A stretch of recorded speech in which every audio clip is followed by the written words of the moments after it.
What's going on, y'all? So listen. So we are back again for another episode review of Love and Hip Hop Hollywood, season 5, episode 15. When Wigs Fly. Okay.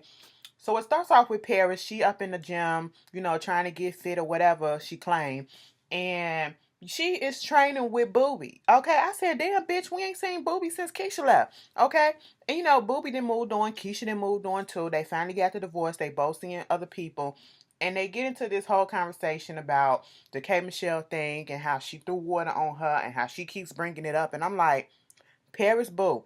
K Michelle ain't bringing this shit up. You bringing this shit up unless I'm missing something because we don't care no more, all right? But you the one that keep on saying that you didn't do this and you didn't do that, so she had to bring out the fucking receipts. That's what it seemed like to me. But moving on from that, they started talking about the whole Brooke situation when she with Marcus and she about to get married to him and Booby didn't know and all this stuff and he a bad dude and I feel like that I need to sit down and have a conversation with old boy to see what he really about. And I'm like, why? I know that's your friend or whatever, but stay out of people's relationship. If that's what she want to do, that's what she want to do. You got a whole ass relationship yourself. You be concerned about that, okay? She probably didn't tell you about him and that relationship, their engagement for a reason, okay? Let it the fuck go. Moving on from that, we have La Brittany doing a little video with Cash Doll. And after they get through doing a video, they standing there on the pier, whatever, they talking about, you know what, you's a real ass bitch because, people don't understand how hard it is growing up in the D, okay? I've been struggling, I've been signed to this many contracts, I've been this and I've been that. They just don't understand. And I'm just sitting here like, we didn't ask for this, okay? But then in this whole process, LaBrittany talking about how she's trying to weave between the fake and the phony in this Hollywood place and how she, get her placement in Hollywood and, going back and forth from Detroit to LA. Her kids still in Detroit. Her sister helped with her kids, and she's looking to see to bring them out. And she said her oldest son is 14 years old, and then the second one is 11. And I said 14. And I'm looking at LaBrittany like, bitch, how old are you? So if you, let's say she look like she's still in her 20s. So baby, you was fucking young and you fucked up. Okay, not saying that the kids was a fuck up, but you know what I'm saying, right? I was like, okay, cool.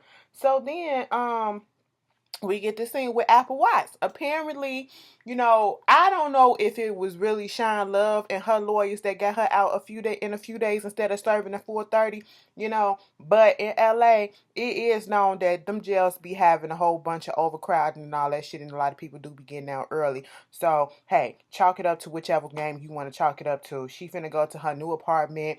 The daddy finna help her. The kids finna help her. I said, stay away from that slick oil salesman ass daddy of yours, okay? Or let me say daddy, because remember he said, how you know I'm not the father? How you know I'm the father? I said, girl, okay. So Lyrica and A1 is having this party, okay? Everybody is there. Well, I want to say everybody. You got Marcus there. Marcus was there talking to Mama Pam, baby. Mama Pam has been doing it with these motherfucking wigs, bitch. And that ain't necessarily a good goddamn thing. Bitch, I wanted to pull her wig cap back some, okay? That bitch was sliding to the front like this and had the nerve to have like a little waterfall and behind the ear action. I said, bitch, I shouldn't see your part all the way right here like that. What the fuck is going on? This straight out the pack hair, bitch. Okay, super shiny. She ain't even step on that bitch yet. I said, all right, Miss Pam. She up there talking to Marcus, talking about how she met some dude. He Nigerian. She about to go to Nigeria and talk to him and find him and all this stuff. I said, Miss Pam is trying to be on 90-Day Fiance, bitch. Okay, come through, Angela. You looking for your Michael? Okay, what the fuck? He was like, you ain't never been Africa. She was like, no, I ain't never been there. I don't need to take nobody with me. I'm just gonna be there doing what I gotta do. I said, bitch, okay, get taken, okay? Get your money stole. No shade, because she's an easy target. She's an easy target at this point, because everybody ain't on the up and up, all right? Moving on from that, you got Amber Diamond, Lyrica, and somebody else over there, I forget. They over there talking about, the fact that Amber knows Marcus and that they've been talking and they've been talking for a month, talking shit about how Brooke ain't shit and she ain't really been a good friend and all that stuff. And she was like, I hope ooh, excuse me, Lyrica was like, I hope Amber take her man. I really do. I was like, well, damn. I mean, I guess.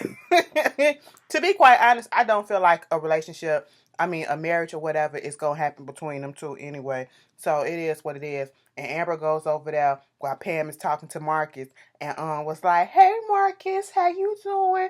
He was like, what's up, Amber? Mama Pam, this Amber, I know her from way back or whatever. Because Mama Pam was showing up like, how the fuck you know her? Okay, what the fuck is going on? I was like, oh, don't do this in front of the mamas. You know, the mamas gossip just as much as everybody else, okay? You know, then we get this little scene where, Lyrica gets up there and basically proposes again to, what's his name? A1, asking him to marry them again.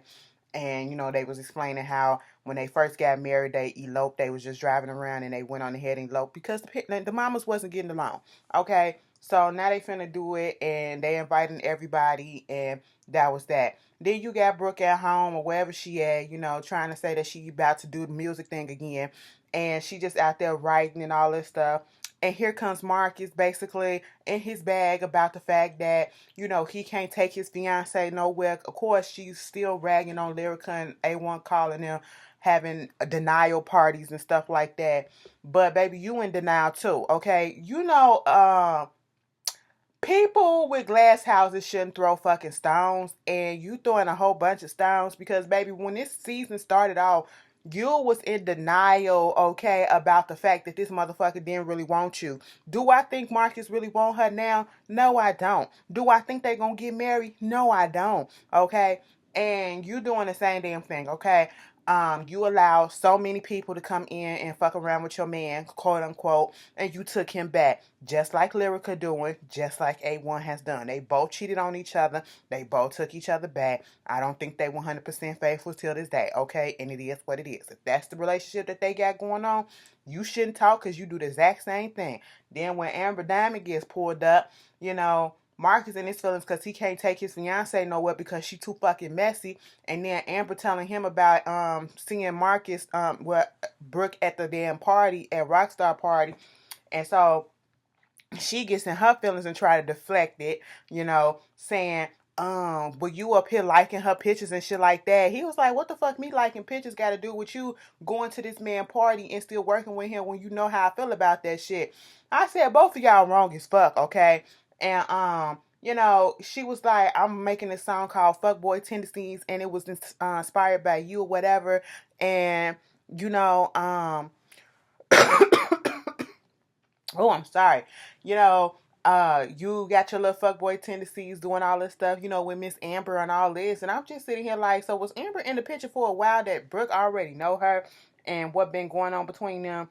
And Marcus had the nerve to put the bitch on punishment and said, you ain't getting nothing with the D in it. No payments. I said, payments ain't got no D in it, but okay. No deposits, no dick, no nothing. I said, oh, so Brooke giving up the coochie now. Oh, okay. And I was just like, whatever.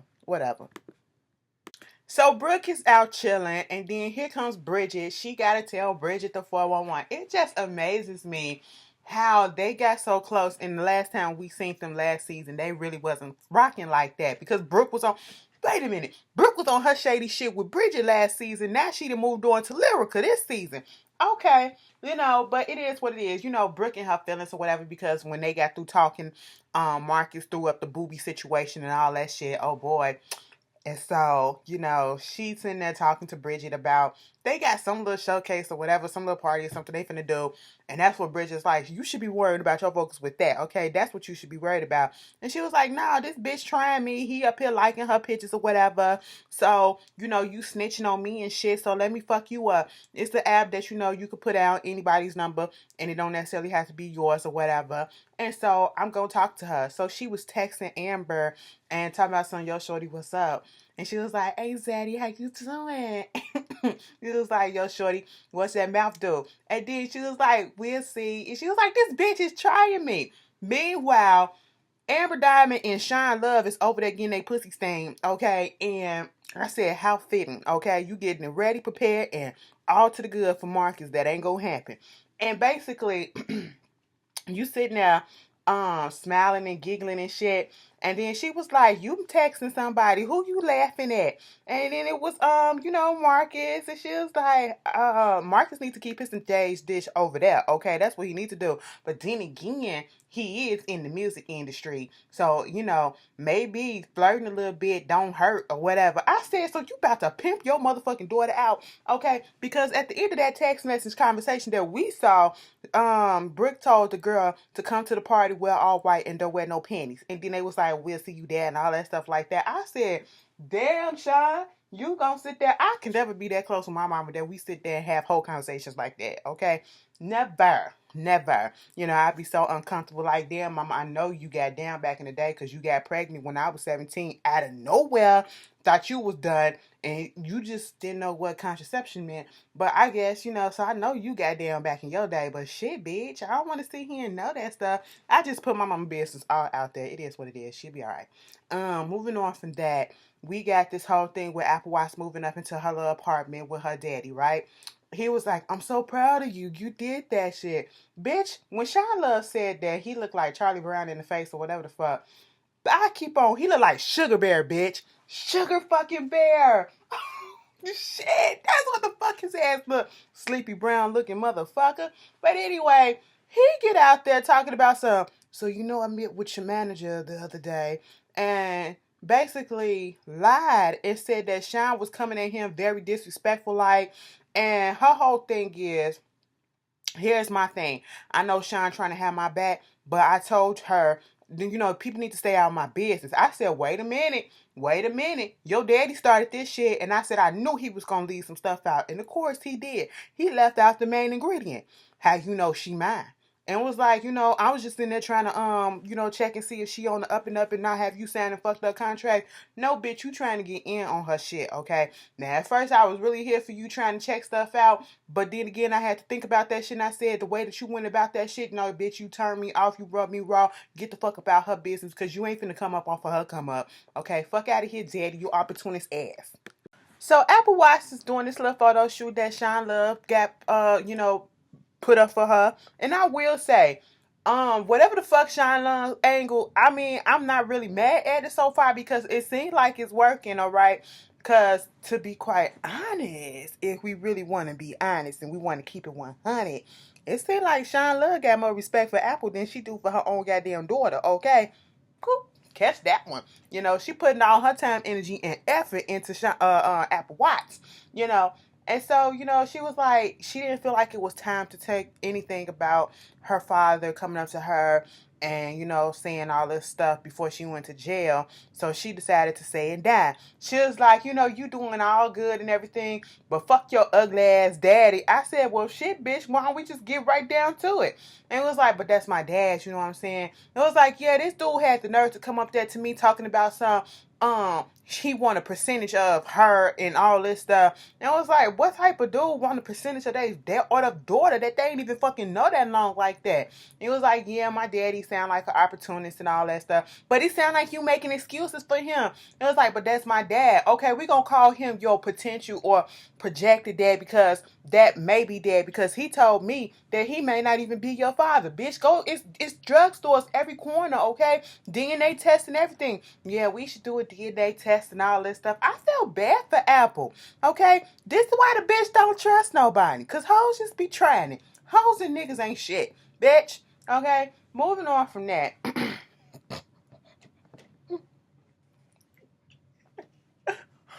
Woo! Y'all know I'm finna crack up because of this whole shit with Lyrica G and Pam. So, it's, oh my God. The combination of Lyrica G and her swollen lips, okay, and Pam and her fucked up wig. She came out with her Ronnie Hoquos wig, okay? All eyes on me, motherfuckers. You know what I'm saying? I said, bitch, you better fucking do that with that platinum blonde shit, okay? You trying to pull it off. It ain't really working, but it's cute enough for you right about now, bitch. All right. This straight out the pack here gotta go, though. Okay, she trying. Not hard enough, but she trying. And so they getting along. For some reason, they somehow getting along. And Lyrica G had called Pam down there so they can do some shopping or whatever for the Val renewal, and then here come Patrice. Okay, this is Lloyd's wife, Pam's daughter-in-law, and so at this point, Lyrica G is like, "What the fuck she doing here?" Okay, now the whole reason why I called you down here is because I only wanted you to be here, and I ain't want the Bentleys to be up in the wedding and all this stuff. I said, first of all, how the fuck you gonna tell somebody that their family can't come? Okay, that's the same reason why they went on ahead and eloped, because y'all can't get along and all this shit. And Pam was like, "Well, bitch, I'm a Bentley, so what the fuck you trying to say?" Okay? And was like, "Well, I know why you don't want me here. Because you know your daughter is a fucking liar and she's a goddamn cheater. My daughter ain't never fucking cheated, so what you talking about? Bitch, and you's a hoe too. She a hoe just like her goddamn mama." I said, wait a minute, this shit escalated real quick. Okay? I ain't even turned my head that fast, and y'all was already into it. I said, what the fuck is going on? And I was like, well, Lyrica G, she did cheat. Okay? That came out of Lyrica Jr.'s mouth on the Breakfast Club. She admitted that her and A1 both cheated on each other. Okay, I seen the little interview. And then basically Patrice was sitting there talking about some, these are text messages because A1 was telling me some stuff and was showing me some stuff or whatever, talking about how, she was lying about talking to her ex-boyfriend and saying that he couldn't call me, or she couldn't call me because the charger was missing and all this shit, and that she only kissed this dude and couldn't find out she fucked this other dude, her old dude, not a new dude that she talking to, and all this shit. And when they was on their stop in Chicago for her radio tour, she was talking to her longtime boyfriend or whatever, and saying that they ain't really do nothing and all that shit. And then she's like, "How many months is Lyrica?" She 5 months. Okay. And this was 5 months ago. So are we really sure that the baby is A1's? I said, here we go the fuck again. I don't know what the fuck happened. I'm with Rocks on this. I don't know who the fuck A1 and Lyrica pissed off in production or whatever, but this shit is getting out of fucking hand, okay? Because this whole storyline just fucked their whole life up. I'm just sitting here like, damn. So, they at this little party, whatever, that Brooke's supposed to be singing as she's singing. Bitch, you forget that the bitch can sing, okay? She in so goddamn much mess. Paris go over there talking to Bridget. Brooke goes over there talking to Rockstar. He playing with his money. I really don't care to iterate whatever their conversation was.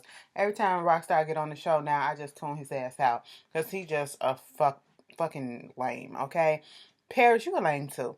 That bitch come over there talking about some you going to Lyric and them party or whatever. She was like, was you invited to the vow renewal? Yeah, of course. Bridget said no. Ain't nobody tell her about it or whatever.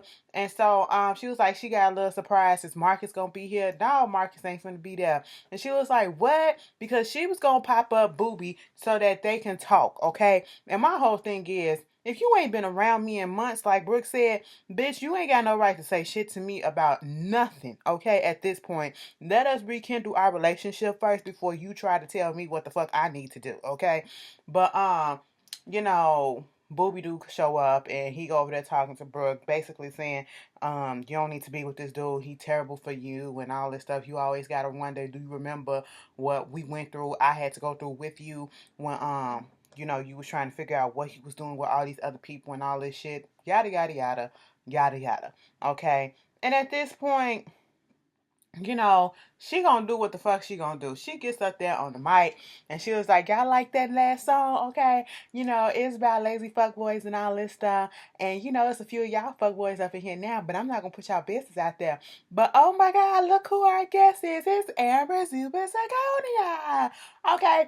Amber Diamond come up with Sean Love. I said, look at Sean Love with her ass all out. I can see your little thong and shit. It's cute, whatever. And she was like, I'm here for Marcus. And she was like, Marcus, right. I'm Marcus. Amber face went from to Sean Love was still confused a little bit. She trying to figure the shit out. I said, this is what the fuck you get for going back on your words when you told your daughter not to be a fucking side chick. Apparently she a side chick to everybody. So Brooke and Amber Diamond just so happen to be going back and forth and all this shit. And Sean Love was like, so you talking all that shit over there, won't you come off the stage? Brooke said, it ain't nothing but a thing, bitch. She took the mic and started walking. And she was like, bitch, first of all, this ain't got shit to do with you. Why you into it, mama, whatever. Then Bridget, she called Bridget and said, Bridget something. And then Bridget was like, you know what? Now, bitch, I thought we was just catfish. And I didn't know we was finna be doing all this shit or whatever. But hey, we got a 2-for-1 deal right about now. And so Bridget Bridget started talking, and then Sean Love get into it. She was like, bitch, I ain't even fucking talking to you, okay? I'm going to say what I'm going to say because my friend asked me to say something, so therefore that's what that is. Next thing you know, Sean Love reaches over and takes her daughter's fucking wig off and throws it at Bridget and don't get a hit in. The tail end of the fucking wig probably did whack Bridget in the face, but that's about it. Okay, here's my thing. You don't love your daughter enough, okay? You don't love your daughter enough because you embarrassed the fuck out of her. It was one thing that she was already being embarrassed because she was out here texting somebody else nigga. She can't find a nigga of her own. And you up here trying to say, well, maybe that's why Marcus don't like to see around Bridget Brooke, be around Brooke or whatever, because you know she's embarrassing and all that shit. Bitch, that don't mean shit. You still out here fucking with somebody else man, okay? And your mama took your wig off instead of her own to whack a bitch in the face, bitch. I know her wig was shorter, but god damn, that's how y'all get down in y'all family. Where is the motherfucking love, bitch? After she threw her purse, I was just like, Brooke, is the shit real? Because if the shit real, we can keep that shit and pawn that hoe. Okay? You know, so at this point, I was like, all of y'all embarrassing yourselves. And it is what it is. Y'all tell me how y'all felt about this episode, and I will see y'all later. Peace.